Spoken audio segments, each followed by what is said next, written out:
Parang masamang panaginip ang naranasan ng pamilyang Concepcion. Ito ay dahil sa malagim na aksidenteng kumitil sa buhay ng 8 nilang kaanak. Sa eksklusibong panayam ng PTV News sa kaanak ng mga biktima, yung driver po, yun ang kapatid ko, namatay. Tapos yung balibayaw ko po, patay. Tapos isang pinsan ko, patay. Tapos yung kapatid ko, may 3 anak, ubos yun.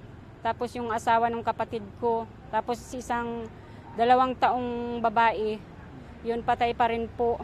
Kaya bali po lahat silang naubos yung isang pamilya. 2 sasakyan sana ang pabalik sa Maynila. Galing sila sa first death anniversary ng isa sa kanilang kaanak. Ngunit hindi nila akalain na isang sasakyan na lang nila ang makababalik sa Maynila. Nasa likod ko ngayon ang van na ginamit ng mga biktima. Wasak ang harapang bahagi at gilid dito. Kitang-kita kung gaano katindi at kahirap ang naranasan ng mga biktima. Yung isang asawa ng pinsan ko, buhay pa rin yun. Hindi na nakakapagsalita ngayon kasi dito yung tama niya. Parang yung pag-iisip. Pinakabata sa mga biktima, 2 taong gulang na babae. Nakausap din natin si Luis na isa sa mga sugatan sa nangyaring insidente. Tulala pa siya.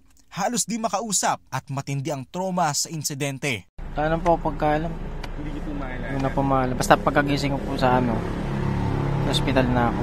Sa kwento ng ilang mga nakasaksilang pangyayari, kitang-kita nila kung paano nagmakaawa ang ilan sa mga sugatan at kung paano lumaban para mabuhay ang mga nasawing biktima.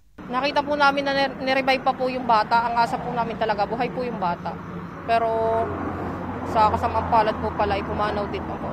14 ang sakay ng nasabing van. Base sa investigasyon ng mga pulis, pareho namang nasa tamang bilis ang takbo ng 2 sasakyan na nagkarambola. Nakatulog daw ang driver ng van, kaya ito sumalpok sa truck. 8 buhay po yung nawala at automatic po naman kasi na yan, nakakasuhan pa rin yung driver. Hindi na, ang magsasabi po na yan na walang kasalanan ay ang korte pa rin naman. Ayon sa mga pulis, posibleng maharap ang driver ng truck sa kasong reckless imprudence resulting to multiple homicide and physical injury. Isaiah Mirafuentes para sa Pambansang TV sa Bagong Pilipinas.